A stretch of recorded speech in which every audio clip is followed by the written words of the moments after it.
Hello YouTube, this is Jared coming with a special video today.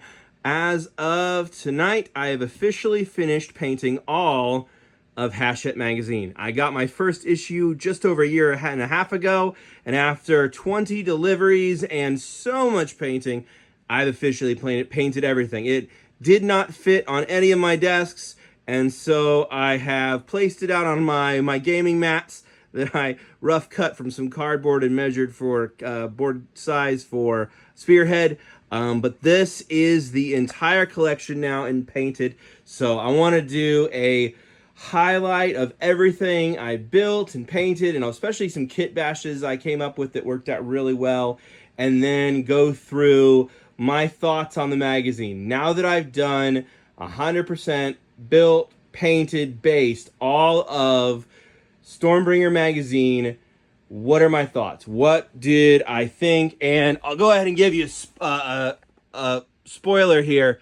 After having done all of this, it was 100% worth it. I have subscribed to Combat Patrol magazine. I'm already enjoying that one, though I haven't really started it yet. I've been finishing this one still, but I'm already super excited. It was absolutely worth it. So I wanted to walk you through everything that was in the magazine, everything I painted, and just hopefully inspire you all to finish painting your collection if you were also doing the Hachette Stormbringer magazine. But this has been an absolute joy to paint, and I'll say it again later, but I love the variety and the color on all these minis. I've got blues and greens and yellows and oranges and just all the golds and silvers and all the fun stuff. And as you can see, I had the premium kits too.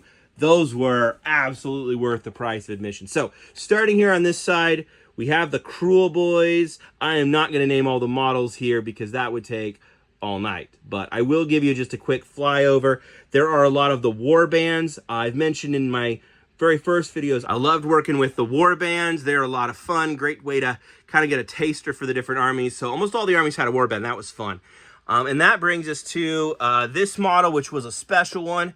This guy is a special team model. Now, this is probably the only mini I have that I didn't kit bash into something else. And so he is an extra leader for these guys right here, these gut rippers.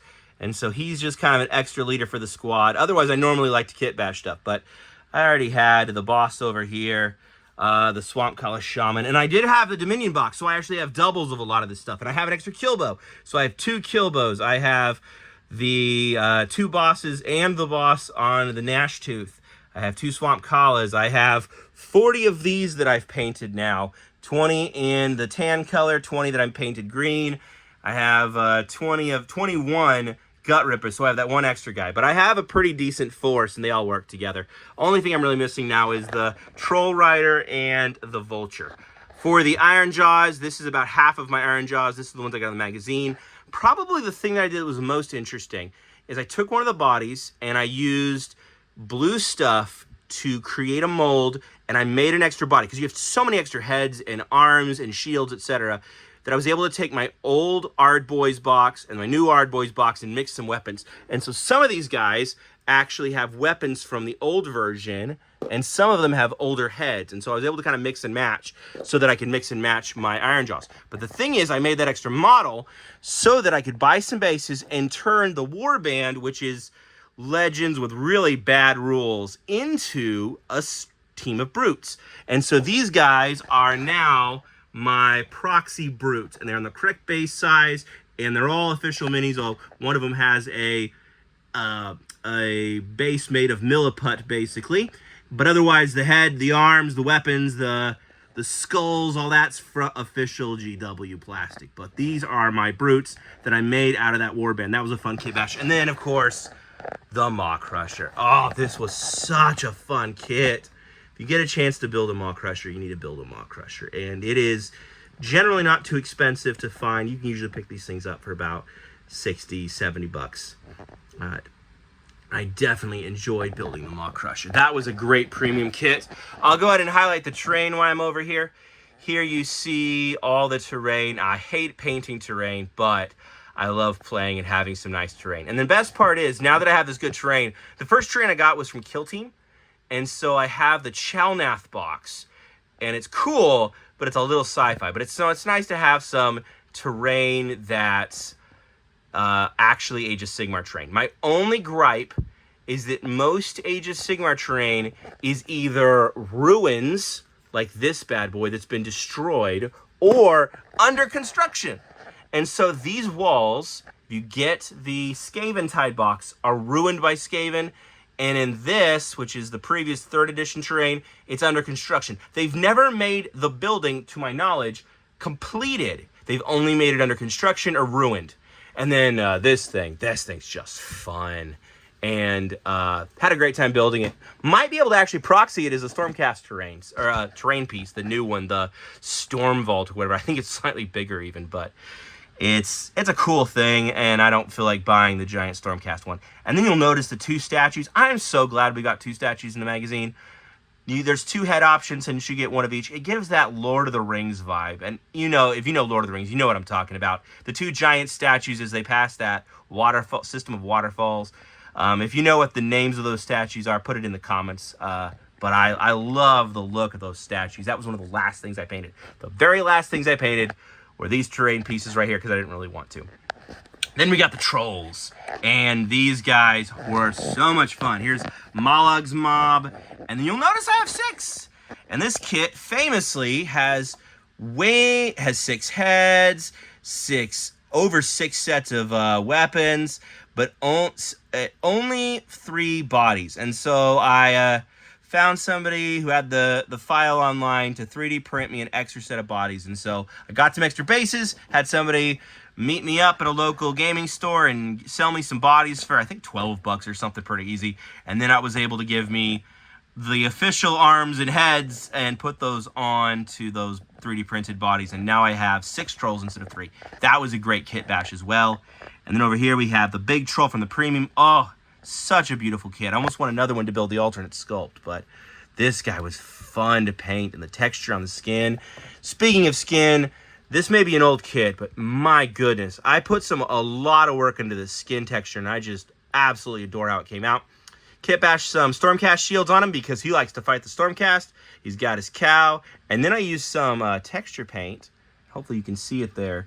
To spill this little barrel here that I got. This barrel's actually from the Grand Canyons for the old world that I used for my Age of Sigmar army. I've highlighted them in another video. But had an extra barrel, so I put it on the ground, spilling his drink as he runs into battle to give it a little bit of storytelling on the base, which I really like.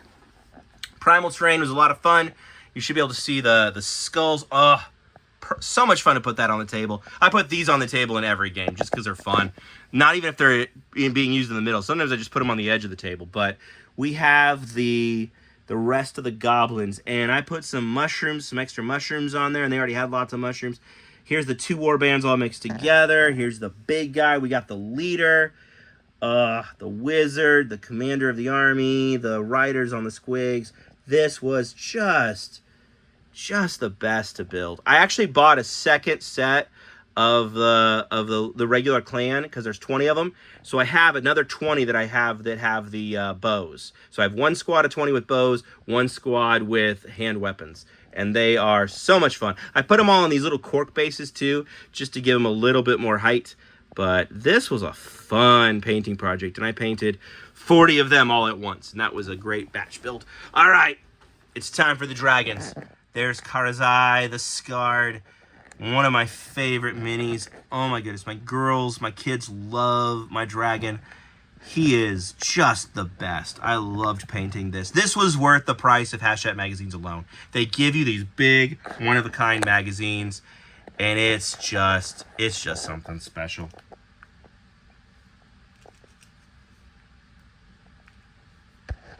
And then we also have the big, the 2 flyers that were at the very end of the magazine, and that was a lot of fun to paint. The glue's still a little wet on their bases, so if the bases look a little funny, it's because the glue hasn't fully dried on them. But I finished them really recently, just before I shot this.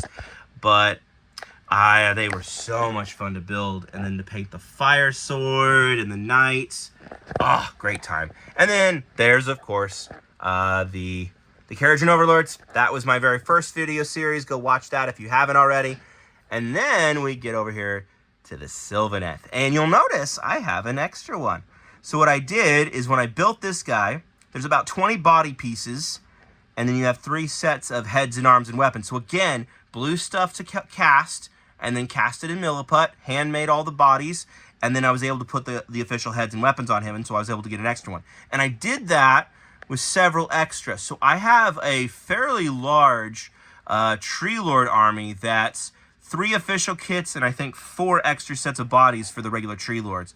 So 1 Tree Lord Ancient, 2 Durthus, and I think 3 or 4 of the regular Tree Lords for an Oops All Tree Lord army, which is so much fun to run because it's ridiculously elite, and the Durthus just cleave everything in their path. This guy was fun to paint. There's the Wizard. And then last but not least is the Stormcast. Now, because I've been painting and playing Age of Sigmar for long enough, I have a lot of Stormcast. I have the Dominion box, plus this, plus Skaven Tide, plus 1 or 2 other things I got randomly, and then I bought a lot. So I have 4 chambers of Stormcast. I have the Golden Armor, the Black Armor, the Steel Armor, and then the Autumn Armor, which is not featured because that's the Skaven Tide. And so I've built 4 different kind of groupings that all work together. And then there's a handful of models like this lady right here, who don't really fit any of them, but she can join anybody. Karazi, of course, and then I've got some Annihilators and Blue Armor that doesn't really fit any of the other schemes, but it's really nice to have more than one scheme. Don't paint all your Stormcast in gold or in steel. You'll get really bored. Every 1,000 points or so, switch the paint scheme. And that's what I'm thinking about doing with my Space Marines now, because I've done so many points of Stormcast. It's awesome to switch the paint scheme up. So this right here is the limited edition model that was in the magazine. And so I had an extra Praetor. I wasn't going to waste him, so I took that extra Praetor, did a little kit bashing, added on a sword from another mini that I made, actually, out of a spear. And this is a Knight Questor. And so he is a Questor built out of the extra Praetor, so I didn't waste a guy. Uh-oh. I've got an angry goblin over here. This Boingrot Bounder does not like the fact that there's a Knight Questor so close to him. We've got the Great Swords, Griff Hounds, the Lord Imperitance. We have Xandar's Truth Seekers. We have the guy with the big bow and his hunting dogs. And then here's even more bows. The Chariot was a lot of fun. These are all fun models. And so, like I said, there's Garth Steel Soul. Of all of the miniatures I own, this one's probably one of my least favorite. I hate to say it, but this pose is just kind of goofy, you know? His little cape thing flying in the air. And he has a rule where it like shoots out little tiny hammers and fights. It's cool, but it's gimmicky. And my early attempt at OSL just absolutely whiffed. I need to go back and try that again someday. But even for a miniature I didn't love, I do still like him. He's still cool. It's just I like all the other guys a little bit better. So sorry, buddy, you're not quite my favorite, but I still like you.